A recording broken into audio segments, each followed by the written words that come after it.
They have not walked in your shoes for a minute to understand what you do. Persons will not. Persons will only judge you from the outside. Persons will just judge you based on your actions, but not judge the situation that led you to do what you do. Because at the end of the day, you have to do what you have to do, right? I remember my mother. Overwhelming, never-ending, reckless love of God. Oh, it chases me down, fights till I'm found, leaves the 99. Hi. Not sure if I wanted to do this. My voice is a little bit hoarse from crying last night, but I guess I can finally share my testimony, my journey, the hurt, the abuse, sacrifices, betrayal, everything, I guess. Alright, so growing up wasn't the best, but it wasn't the worst. I had a dad who adores me. That's no question. And a mom who loves me, as sometimes I think. A grandma who tries. Brothers, sisters, aunts. Basically, we're an extended family, right?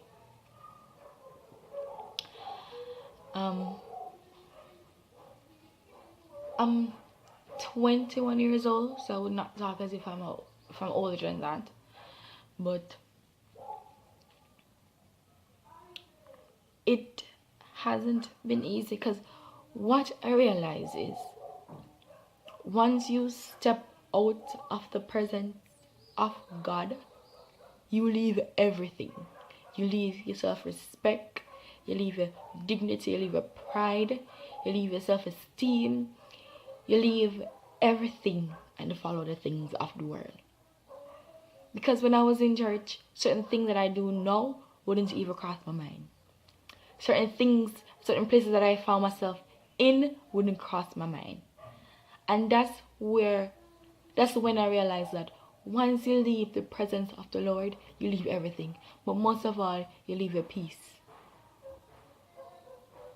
And that peace passes all understanding. Right? So when I stepped out and into the world, it was a totally different playing field that I wasn't used to. Right? And I was telling persons that I don't know how to love, or how to expect love, or how to accept love, because I wasn't loved growing up. But once I left the presence of the Lord, I left love. I left the love that would hug me at night and tell me everything was alright through His word.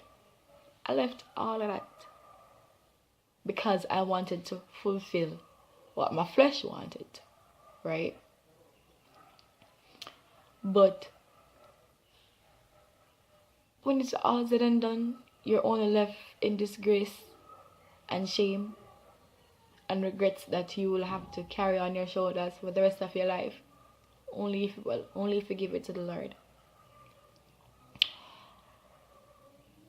Right?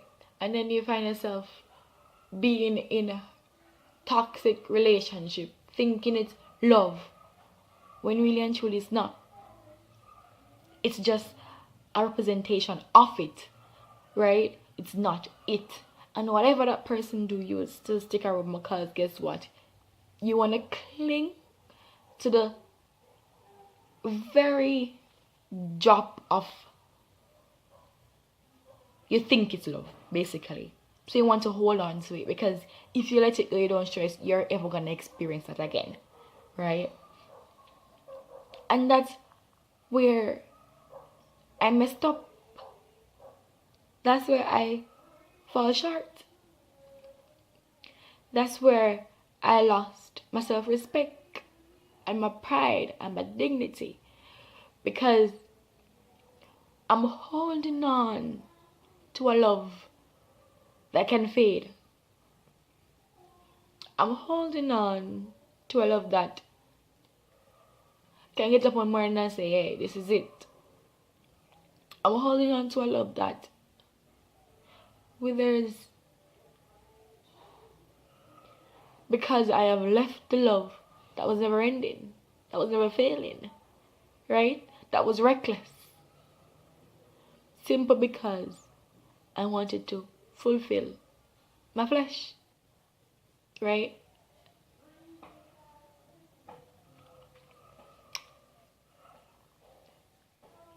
I was abused growing up, sexually, emotionally, verbally, right? And I always said to myself that, hey, I'm not beautiful, I'm ugly, because I've always, those are the only words I've known growing up. Hey, you're ugly, you're this, you're that. Those are the only words I knew growing up. So that was the only word in my vocabulary, right? So when person says, hey, you're beautiful, what is that? Hey, you're amazing, what is that? I'm not used to that. Those words are not in my vocabulary. If you say, hey, you're ugly, I could understand because those are the only words that I'm used to, that I'm accustomed to. So I didn't have any self-esteem. I'm still even trying to have self-esteem in myself. Because when persons look at you and say, hey, you know, you're a very pretty girl, I was like, okay. Sometimes I say I know because I want to just give off that, hey, I'm confident in myself vibe. But I'm still learning to be comfortable with myself. I'm still learning to say, hey, you know, I'm wonderfully and fearfully made. Why? Because when I stepped out of the presence of the Lord, I stepped into this. I stepped into the person that I thought I was. I left the person that I really am. Right? So the lies came in. Right? And I can tell you, lie will destroy anything. Whether you're old, young, if lie destroys everything, right? Right? And when you leave certain characteristics and pick up certain characteristics of the world, you're on a path to self-destruction. Because I remember certain stuff I said that I would not do while I was in church. Certain topic I would not entertain. Oh my God, right now, I am the head of it. I am the one that starts it. Right? And when I look back on how comfortable I was in the presence of the Lord versus now, it troubles me. Like,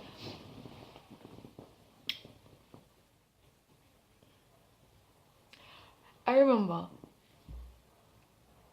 going to church every morning, singing on the choir, doing praise and worship.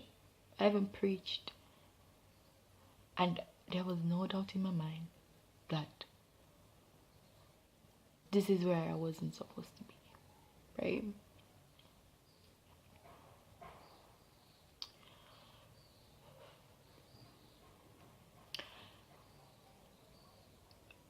And having your right to say no taken away from you at a younger age,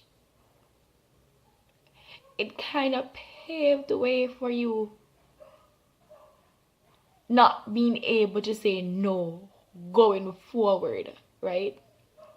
And persons will think that, oh, you're weak, or persons will think that, oh, you're just the regular girl that love to flirt, or love to do this and love to do that. But once you have that, once someone crosses that line with you, it's really hard to say no going forward, right? Because that privilege was taken away from you, right? And persons wouldn't understand. Persons would not understand the mental state a person can be in, or how many things is taken away from a person by that incident, right? Persons would not understand. Persons would only judge, criticize, and laugh because they have not been in your position. They have not been in your shoes to say, this is why you operate the way you operate. I'm not saying it justifies your actions. I'm not saying it justifies the person you are. But it's the leading factor of the person you're becoming. Because you cannot neglect the past. Right? The only two things I've learned is that I have to accept it, I have to move on. Right? I've been in relationships that the person that have physically hurt me. Physically. And I stayed because I think that was love. I think that was love because guess what? He's displaying all the other characteristics of being my Romeo, right? So this one thing that he does, I'm not gonna use it to throw away something that I don't think I would ever get back. So I stayed. Right?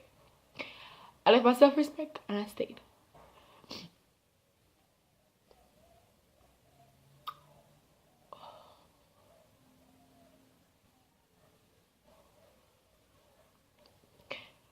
I didn't have anyone to talk to because no one could understand what I felt, what I was going through, or anything, because they only can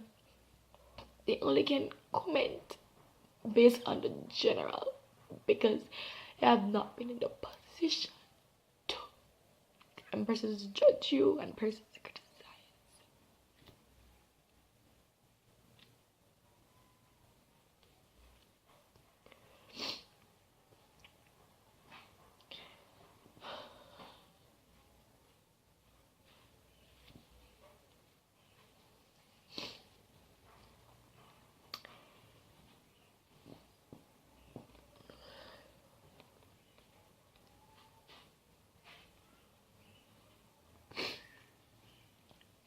I've done things that I'm not proud of, right?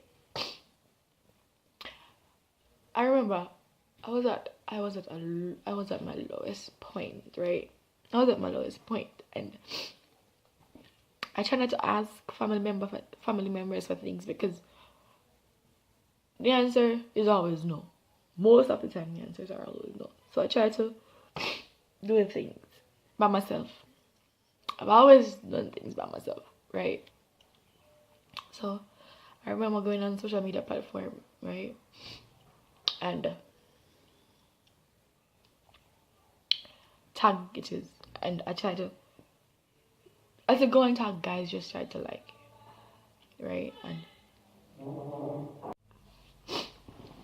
I remember going and tag and just get the attention of the guys, and they will message you and I will make a proposal. Hey, $25 for a pic or $25 for a video or whatever, because I needed to start school and I was living with a guy and I needed to leave his place, right? I'm not proud to say I've done that. I'm really not proud, right? But persons will never understand why you do the things you do, because they have never been in your position to understand. And first of all, they have not felt how you have felt before to understand. They have not walked in your shoes for a minute to understand what you do. Persons will only judge you from the outside. Persons will just judge you based on your actions, but not judge the situation that led you to do what you do. Because at the end of the day, you have to do what you have to do, right? I remember my mother putting me out. There are so many times my mom put me out because I have a light mouth, and I can tell anyone that, right? If it doesn't suit me, it just don't suit me, and I'm gonna tell you it don't suit you. Not saying I'm gonna be disrespectful, but at the end of the day, I'm gonna speak up, right? And I have to sleep outside. I have to sleep outside, right? And I said, this is it. Like, this is just really, like, I'm done. Like, I'm done. It's not worth it. Like, this life that I'm living is not worth it. It's just not. And I cried day in and I cried day out.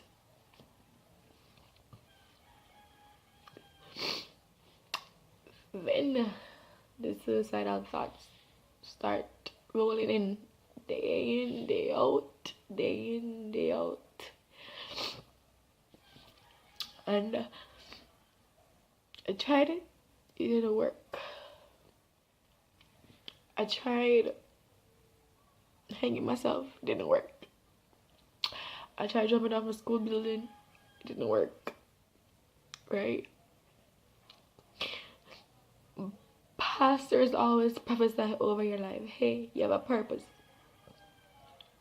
And that you're wonderful and fearfully made and that God will see you through. And then, but in the midst of all of that, when you wanted a confirmation that, hey, everything is going to be alright, when you wanted a confirmation that, hey, joy surely cometh in the morning, you don't get that. So who do you turn to?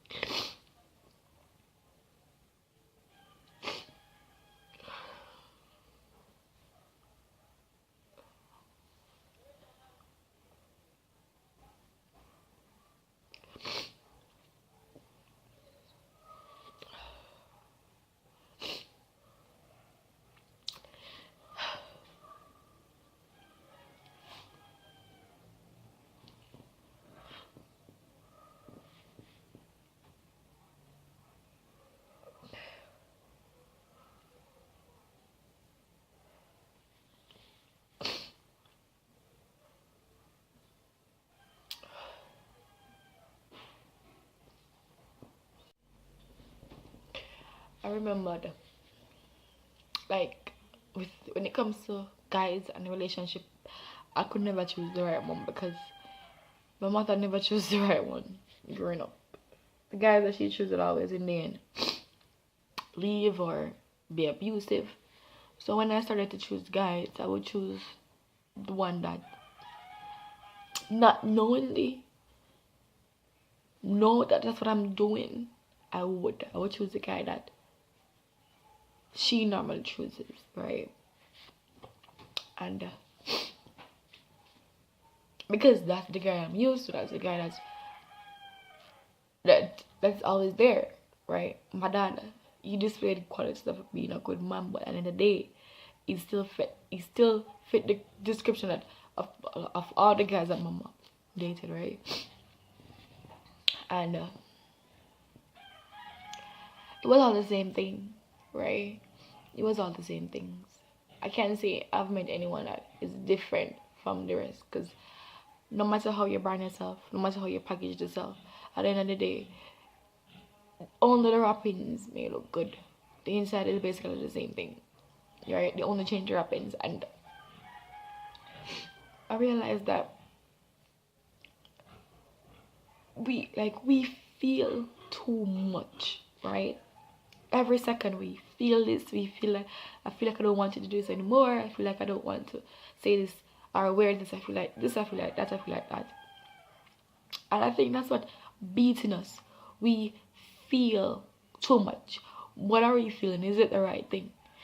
Is it what you're supposed to be doing? Is that what you're supposed to be saying? Right? Because just because it feels good doesn't mean it's right. Or just because it feels wrong doesn't mean, just because it feels wrong doesn't mean it is wrong. Right? But I can tell you that once you step out of the presence of the Lord, you leave everything, right? And you will come to the point, like right now that I am in right now, that you know and you realize that, hey, this is not me. Like, what am I doing? Like, this is not me. This is not the person that I And I know this is not the person I told myself that I would become, right? And when you can leave persons, my problem is that I tie myself to persons too much. I depend on persons for my happiness too much. And by looking at me, persons will think that because I have a very self-confident look, or I behave as if I'm self-confident.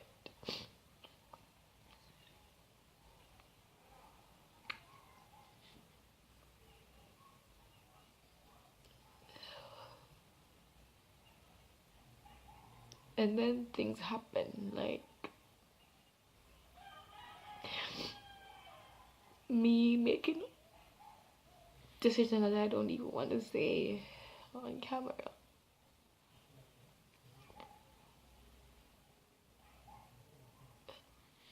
I can say to someone that the moment you can openly speak about things, that's the moment your healing process will start.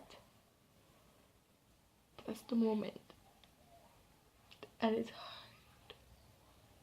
It's hard. It's hard.